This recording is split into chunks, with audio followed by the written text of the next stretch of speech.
Hi everyone, welcome back to the third and final installment of my Best of Beauty series for last year. I know I'm late on this. If you're just tuning in, I don't know what to tell you. The holidays were chaotic, January was chaotic, so I'm wrapping this up. I've already posted skincare and makeup, and if it's your first time here or you're finding me through this series, hi, my name is Becca. In this video, we're gonna cover my favorite fragrances, body care, hair care, sort of miscellaneous things. Everything will be time-stamped by category as well as linked below. I'm gonna start with fragrance, and obviously the fragrance category just continues to blow up. I feel like I tried more new perfumes, body mists, all of that in the last year than in any year prior to that. So I have an edit of a few different kinds of fragrances, some musky, some woodsy, gourmands, just something for everybody, I think. My signature fragrance continues to be by Rado de los Santos. If you've never tried it, it's very woodsy, it's musky, and it's sort of like a skin scent, and it has really strong notes of clary sage, which I love. But this year, Glossier came out with Glossier Dew, and I know the Glossier fragrance extension was not a hit with everyone, but I really love this one, and I feel like I'm mentioning it now because I feel like it's actually kind of like a little sister to By Rado de los Santos. It's not as strong, it's a little bit softer, it's a little bit less long wearing, and it wears closer to the skin, but it has a similar DNA of clary sage, and I just love that note. There's like almost like a freshness, like a mintiness with a creaminess and a wood scent as well. It's hard to describe because I know when you hear creamy, you think of something like lactonic and gourmand. It's not like that, but there's just this roundness that clary sage brings to wood notes or wood fragrances, and I really love it. It's a great everyday, even daytime or office appropriate fragrance. I reached for this a lot even though it came out, I think, in like October. Speaking of musky fragrances, one of my most worn perfumes was Fleur Soft Spot. And it doesn't look very used here, but I have a travel size that I've almost used up completely just in the last couple of months because it's lived in my travel bag. This is a great, close to the skin perfume, but it has brighter notes of like citrus. There's a little bit of sweetness to it, but it has an amber DNA. And there's also this slightly aquatic quality to it when it opens that feels very fresh and very clean, and it balances out the sort of warmer, rounder notes of the amber. I actually like this better than Missing Person, which is their other sort of like skin-like musky scent in the range. I think this just has a little bit more personality to me, and I think that little bit of brightness I really enjoy, and it's kind of like a little bit more of a mood lifter. So that's something that I wore a lot, and another fragrance that I can wear day to day. It has a very clean quality to it. And then this year, Home Court came out with body fragrance, and they came out with this scent called Coco Moi, which I've talked about. And if you like woodsy, fig, coconut notes, you will love this. So they have their body mist, which is this, and then they also have a perfume oil roller ball. And I love all fig perfumes. Like I think Diptyque Philosophos, another one of my personal signature scents, is like the best fig fragrance out there. This is also beautiful. It really captures the aquatic quality of coconut water. It's aquatic and it's fresh, but it still has that creaminess of coconut as well as some slight sweetness from the fig and a woodsy quality to it that comes with fig fragrances. And I'm just really excited to see Home Court continue to grow and continue to expand their perfume and like body fragrance offerings. I obviously love their home fragrances. All of their fragrances smell very elevated and sophisticated and expensive, but actually their body mist is very affordable, I think, and it's kind of exciting to see the body mist category grow. I tried a ton of them, but this was one I came back to time and time again. I think because body mists are generally marketed for a younger demographic, I feel like, or they just have a more playful quality to it. I feel like this retains the sophistication of the perfume oil. It doesn't feel, I don't want to say like childish, it still feels elevated. It feels like an elevated body mist, and I reached for it a lot. Moving into some sweeter gourmand fragrances, this summer I wore Net Coco Fleur a lot. I really love this bottle, this like blue glass. I just think it's so beautiful. I love the sculptural quality of it. And Coco Fleur was very summery. It's coconut forward, but it has these like salty aquatic notes as well. It does smell like sunscreen, like it gives you that sunscreen fragrance, but it's elevated. It's not like your drugstore sunscreen, but it does evoke that like kind of salt water on the beach kind of fragrance. If you're in a warm climate, this is something I definitely recommend. It's just such a mood lifter. Definitely a seasonal fragrance, but one that I wore almost every day this summer. Continuing in the gourmands, cherry continued to be a big trend in fragrance this year. The one that I really loved and wore a lot was by the Seven Virtues. It's their Cherry Ambition perfume. I like this because it has that real syrupy quality of cherry, and it's sweet, it's floral, but it doesn't feel artificial. There's a little bit of vanilla to balance it out, and there's also a slight woods heart note. So it's very cherry forward, but it's not medicinal, and that's what I liked about it. It just gives you that hit of cherry, almost like a maraschino cherry. I found myself reaching for it a lot. Another cherry perfume I'm just remembering that I really liked was the YSL Black Opium. They came out with a new version. It's in like a red bottle, and that one had more of like a cherry cola feel. I really like that one too. Even though I don't wear Black Opium, the original, a lot, I really liked that version, and I feel like it sort of slipped under the radar. So I had to mention that. In terms of vanilla perfumes, there were a couple I loved. I really liked Fleur Vanilla Skin. I really wore this one a lot. This kind of surprised me. It's 5 Cents, which is a newer brand. Their founder is actually a co-founder of Wander Beauty. And this has notes of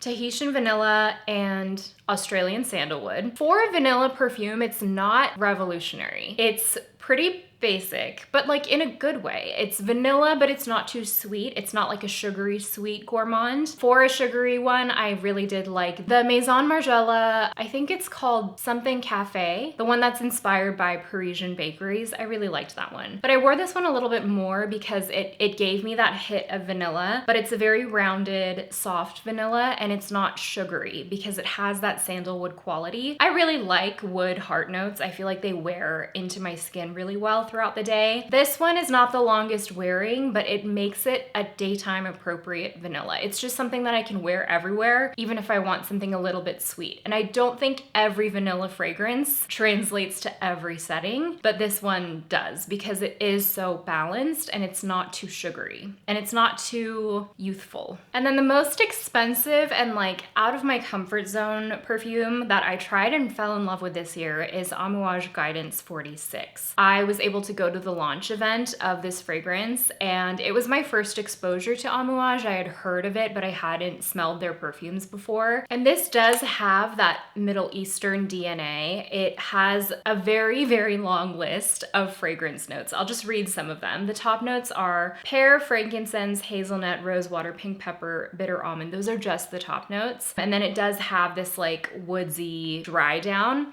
but it has this like it's round, sometimes it's floral, sometimes it's fruity, and it does have a sharpness as well. It's really hard for me to pin down actually, but I love how this transforms on the skin when you first wear it. I feel like when I first spray it, I get those notes of like pear, a slightly more fruity quality to it, and then it turns floral, and then it turns woodsy. It's not an everyday fragrance for me, but it's something that feels special and it feels like a fragrance experience. And I'm really glad I got to try it this year because I don't know if I mean, it's very expensive, so I wouldn't have picked it up on my own, but it really does feel like a treat, and it really does feel like that whenever I get to wear it. Plus the actual bottle itself is so stunning. It has this ombre glass, it has this jewel on top. It really is a luxury experience. Let's move on to body because I do have some like body fragrance products. There's some continuity here. Last year, Necessaire launched an extension of their body wash line and their body lotion line, and they came out with a couple of different scents. My favorite scent is Olibanum. You've heard me talk about it before. This is their big tub of their body lotion. I also have used up their body wash in this scent, and I love it. It's a vanilla woods. It's not too sweet. It just gives it that touch of creaminess and a little bit of sweetness, but it's really balanced out by the woods notes. They also came out with Santal, which is gorgeous. It's a beautiful sandalwood scent, as well as Hinoki. So they do these wood scents really well. They actually just launched or relaunched their deodorant in those scents as well, so I'm excited to try that. But really, Olibanum I think stands out for me. It's the one I kept coming back to, and it just works in every context. It works great as a body wash. It works great as a body lotion. I I love it, and it's not too strong that it lingers on the skin too much. It just gives you just enough. By the way, I do have a necessaire code. I'll include it on screen and in the description box. And then I have an honorary mention for a late in the year entrance. This is Cyclar's Vanilla Verve body wash, which I've mentioned. They launched a range of body washes and all of their scents are incredible. They also have one called Secret Santal, and then they have a bergamot one, which is incredible. I'm so happy because they actually just launched perfume oils that are super affordable. They're $24 and they smell so expensive. I'm not gonna go into that here. I'll talk about it in a future video because these just came out in 2025. But I love their body washes. The scents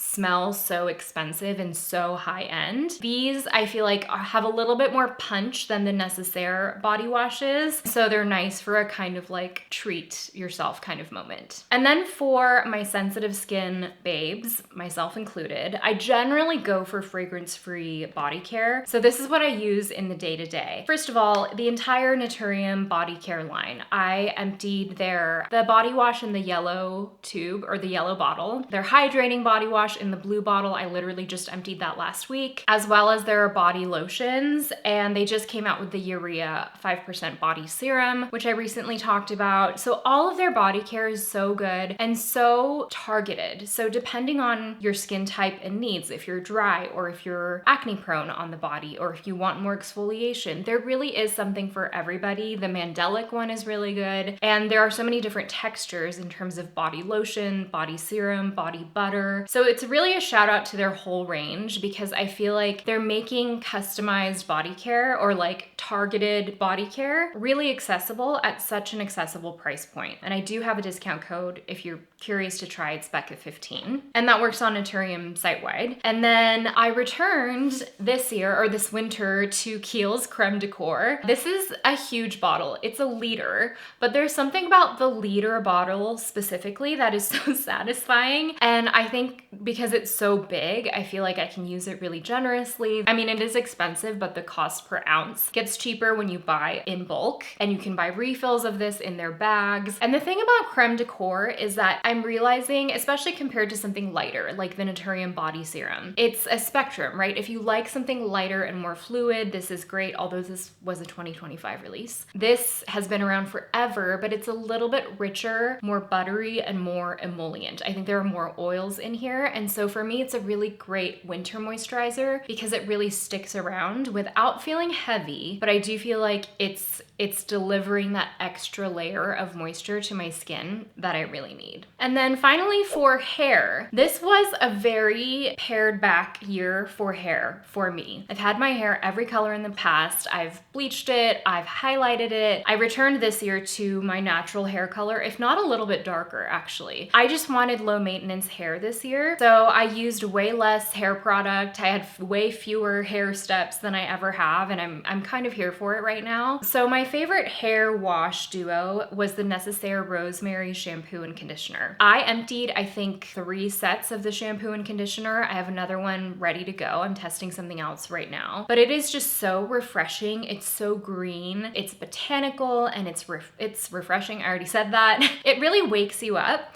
And it has that herbaceous quality, a little bit of that like sharp greenness that comes through. It does feel really good on the scalp. It's not mentholated, but I think something about that freshness translates in the experience of the wash. If you haven't tried Necessaire's hair care, it's actually really good. I know people know them for their body care, but the shampoo gives you a really thorough lather that leaves your hair moisturized, doesn't strip your hair. And the conditioner is really buttery. It's really moisturizing, and I feel like these don't get enough love. And I was so excited because I think previously they only had fragrance-free versions, if I'm right about that. So the rosemary scent was really exciting for me. It's a very spa-like kind of experience. And then for leave-in products, again, very simplified. This is an old favorite that I've loved for 15 years, the Unite 7 Seconds Detangler. This will detangle any hair type, any hair texture. It's just so good. I empty one of these probably every few months. Although this year I did fall in love with Crown Affair. I love their leave-in conditioner. So I actually use this to detangle. I'll spray it in my hair, and then I take a pump or two of this. It's like a hair serum texture, and I specifically add it to the ends of my hair before heat styling, and then I brush my hair out. I kind of let it air dry a little bit before I go in with any blow drying if I'm doing that. But I find that this adds moisture to the hair without adding any heaviness. And even though it looks kind of thick in the bottle, it actually distributes through the hair really beautifully. It adds a little bit of shine, and I love the scent of Crown Affair products. I've mentioned that before. And then in terms of styling products, I also loved their Crown Affair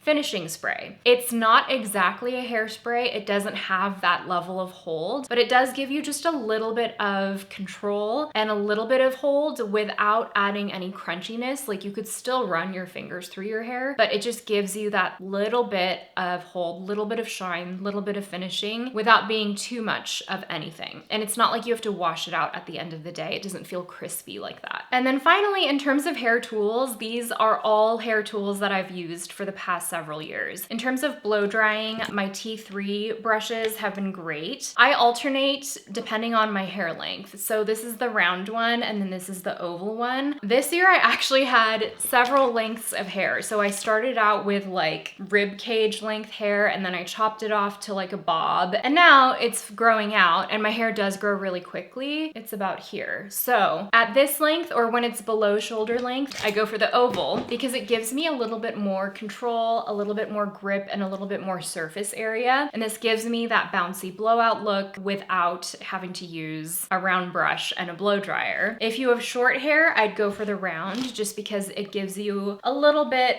more control to get tighter to the root, and it also adds a little bit more volume for short hair. And then if I want to revive the blowout look, or I want it to be even bouncier and more voluminous, I use the Amika, their thermal brush. Maine also has one. These are very popular now. There's a bunch on TikTok Shop. I've had mine for like 5 years. It's the Amika one, and I really love it. And I just take this through the ends and I kind of create that blowout look. And basically the way it works is the round brush itself is a hot plate. And so it uses heat to create that blowout look. And I find that when I use this, it adds a lot of shine as well. The only thing is, if you use it too much, it can fry your ends a little bit. So you have to use a good heat protectant, or just be careful about continuing to move it through your hair rather than curling it and then just like leaving it in your hair. You want to use it with a lot of movement. That's my tip for you guys. So I think that's actually it for me. I know this is kind of a shorter video than my other two Best of Beauty videos. The skincare one is long. The makeup one is definitely long. I'm actually kind of losing my voice because I just filmed the makeup one not that long ago, and it's like an encyclopedic video. So I hope you guys enjoyed this series. I will of course link my past Best of Beauty playlists below where you can see all of my past favorites. I stand by all of those. But this year was a year of more simplified routines for me, and these are all things that really I became loyal to and really stuck with throughout the year. So I really wanted to focus on those. So I hope you enjoyed this series. I will be back with my regular content after this. And if you made it this far through the whole series, thank you so much for watching, and I'll see you in the next one. Bye!